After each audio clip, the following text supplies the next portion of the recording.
Well, originally, you know, the group of guys that I worked with at Real Effects, we all got together one day over some pizza and just talked about what would look cool, what would be really awesome to see in Deep Ellum. We started to magnetize towards the idea of these large metal men. Traveling man walking tall is 38 feet high. What were the technical difficulties that you had to surmount to build this thing? Well, just making sure it's going to stand up. It's just as deep underground as it is above ground, with very large piers underground. We drilled it out and then put a casing in and then poured many truckloads of concrete in, big, rebar, 1.5-inch rebar, and that was a feat.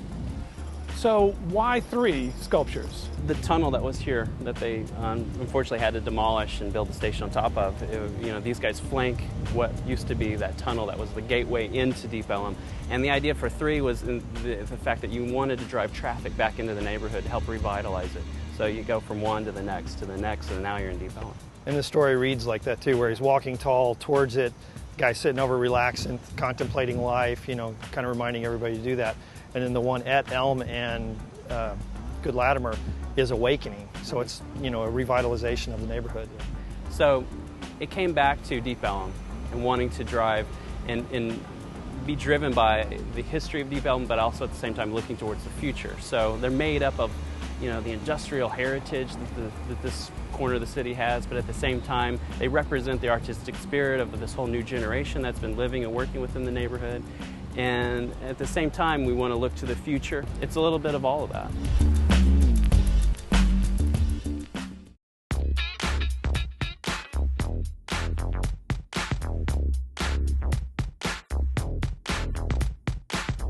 Waiting on a Train is the most overtly musical of the 3 statues. What led to the guitar head on these guys? Look, it's a cool shape in general. We did a lot of reference exploration with Stratocasters, Gibsons, Fenders, and something that was appealing about the slight V shape to it, and then there's something kind of cool and cute about the tuning. What do you call those? Forks or knobs? I forget what you have on those things.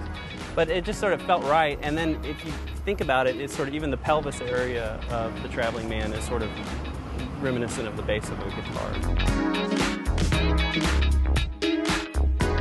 So next up, you guys are going to start repairing U.S. Navy ships? Or...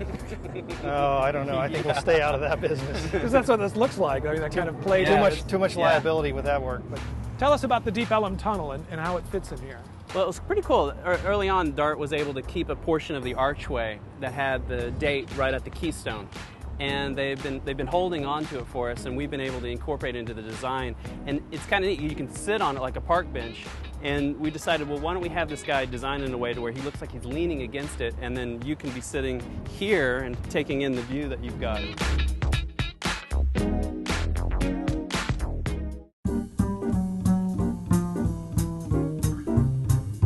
It's called awakening. His eye is partially starting to open his eye up. That's where you get, the whole name for this one in the partial head. He hasn't had his coffee yet. Not yet. Not yet. He's going to the 7-Eleven across the street. Yeah. Now, when this is in place, how deep is this going to be in? It'll be about 10 inches underground, so you'll see, this whole eye and just a very small portion of this one. This piece, this top piece, starts here, goes all the way over here. Yeah, it's a seamless piece, and it's a 1/4 inch thick, and we made this top piece for a 1/4 inch thick for 2 reasons. The main one being that we had to provide lightning protection. Lightning protection? Yeah, you're sticking a big chunk of metal out in the middle of a field where people are going to be standing. It's an issue. So this whole top piece is like a lightning rod? Yep, essentially, and it's grounded underneath. We've got a copper rod that goes about 20 feet into the ground underneath, and this will be connected to that from the very bottom. And so if lightning hits it, you probably won't see any marks on this. It'll all be dissipated into the earth. There will be birds at each of the 3 sites, and it's a flock of 12 total. Any particular pattern or reason for where you're putting them? Mainly aesthetic and placed to be able to bring the biggest impact to the piece and to span the space that we had. And you didn't use any particular species of bird as a model.